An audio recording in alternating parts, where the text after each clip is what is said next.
It's a real job naman, though may mga ibang VA na nag-offer na parang scam eh. Parang too good to be true. Napaka-komportable rin po kasi kapag may VA ka. Kaya kapag imbes po na mag face-to-face, yun na rin po yung pinagkakakita. And yun nga, marami nagsabi oversaturated na daw ang VA. Meron naman sakto lang, i-try pa din. Ayun, kung ano, go nila, di ba? For experience-wise pa rin naman. At some point, naisip ko rin matry yung VA. Kasi nga nakikita ko sa partner ko. Okay yung benefits, yung income, salary niya, okay. Hey guys, this is Trendy. I'm your host, Jack. And today we are here at Trinoma to interview random people about the VA world, asking them if they have an idea, kung may alam ba sila, kung nakapag-VA na ba sila, gusto ba nila mag-VA. And yun, let's go. I'm Vincent Mangalus from UST Music and Technology. Are you still studying? Yeah. Okay. Hi, this is Vem, former senior recruiter around Ayala. Okay. So HR ka pala? Yes. I'm Jay, real estate salesperson. Hello, my name is Dawn. I'm formerly SMMVA or virtual assistant. Hello, I'm AJ and I am a medical technologist. To start with, my name is Claire. So, matagal na akong nagtatrabaho abroad, specifically in Dubai, UAE. So hello po, my name po is Siana po. Currently, I am a grade 12 student po. Hi, my name is Joshua Kalayag. My profession is, ang work ko po ngayon is data entry clerk. I'm Brent and currently employed sa isang BPO company. Okay. May alam ka ba sa pag-VA or do you know what a VA does? Mostly familiar lang po sa VA.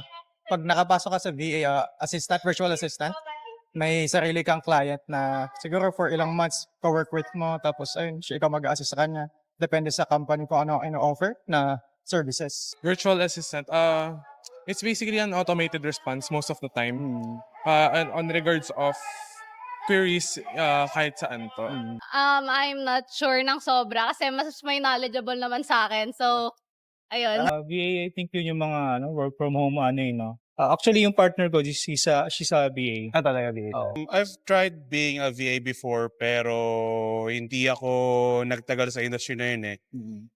But I have some ideas with the VA world. Not really, but from what I know, they have a lot of industries that they can go into, like probably productives, creatives, or sa mga medical, I think. Yes, may idea ako, but I've never experienced to apply for such.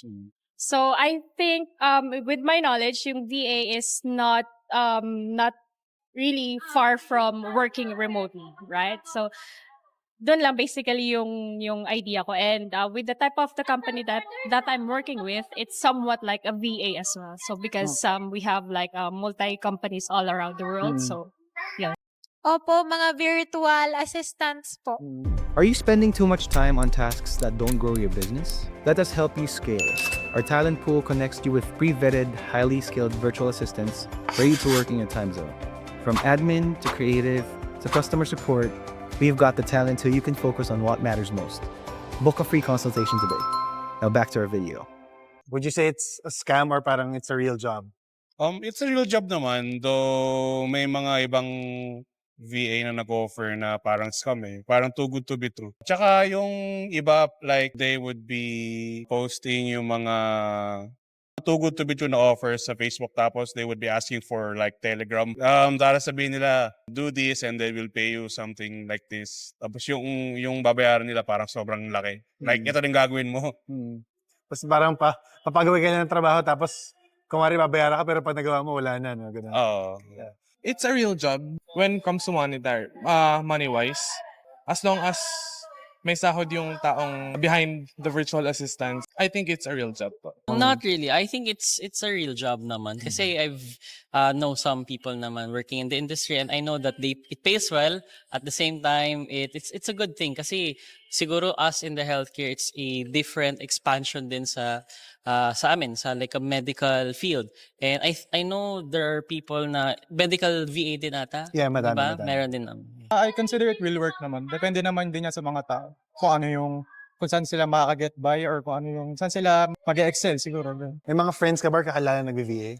A few, yes, pero not really into the industry. So, pero I'm really excited and to know about it. Actually, marami po kong kilala or yung tita ko po. Nag-work siya, tas from home po yun. Anong ginawa mo nung nag-VA ka under ng agency? Ano siya, more on scheduling siya ng patients, Mm, tsaka ng yung workers, tsaka yung patients mismo, sorry. Ayun. I see. Mga ganun. Kasi yun nga, we're going around asking random people about yung sa pag-VA, ganyan. And- Broad aspect ang VA eh. May mga medical, may mga nag-encode, di lang siya scheduling, ganyan. And yun nga, marami nagsabi oversaturated na daw ang VA, meron naman sakto lang, i-try pa din. Ayun, kung go nila, di ba? For experience-wise pa rin naman. Ngayon ba parang nakikita mo na mag-stay ka as a recruiter? Not sure pa kasi bata pa ako eh. So marami pa talagang experience-wise. Anong job yung specific na Actually, trabaho? Sa sales din. Sa sales. Pero more on medical product. So parang pwede mo ba kaming bigyan ng overview kung ano yung parang day-to-day ng asawa mo, ng partner mo kapag nag-work siya? Para siyang call center na na work from home. Ganun siya, ang setup niya. Pero Paggabi ba siya? Panggabi. Yeah. 9 to 5. Flexible naman yung niya, arrangement niya. Oh, okay naman siya. May time trackers ba sila? Ganun. Meron, may time trackers. Ikaw ba, kung sakaling may magbibigay sa'yo ng free kit, willing kang parang tignan lang, ganun. Kasi nagbibigay kami ng mga free kit sa mga gustong mag-VA or walang idea about sa pag-VA. Para lang, in the future, kung magustuhan nyo mag-VA. Some point, naisip ko rin matry yung VA. Kasi nga nakikita ko sa partner ko. Okay naman. siya. Okay siya. din yung benefits niya. Okay yung benefits, yung income, salary niya, okay. So, ilang years ka nag-VA bago ka nag-decide na i-let go siya?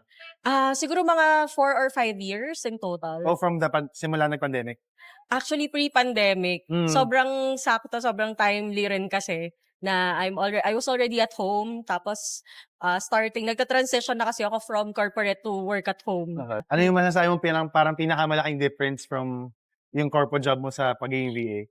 Flexi time, so kahit wala kang HMO, hindi ka magkakasakit, so you won't need an HMO actually. Pero syempre kailangan pa rin natin health is wealth, but mas nagkakasakit kasi ako nung may corporate work ako compared nung work from home na ako, compared nung VA na ako. Yun yung siguro isa sa pinakamalaking advantage, yung flexible, yung hours mo, hawak mo, yung hours mo, you collaborate with your clients kasi directly working with clients ako noon. Usually Australian and Canadian clients ako at that time. Mare-recommend mo ba siya sa mga naghahanap ng work ngayon? Definitely, but it's not gonna be like, I'm not gonna sugarcoat it, it's not gonna be easy. Whether you're transitioning from a corporate work to VA or talagang from scratch, wala ka pang experience, hindi talaga siya madali, but it's definitely doable. More on research talaga and training, upskilling is very important. Anong ginagawa mo sa work mo sa Dubai?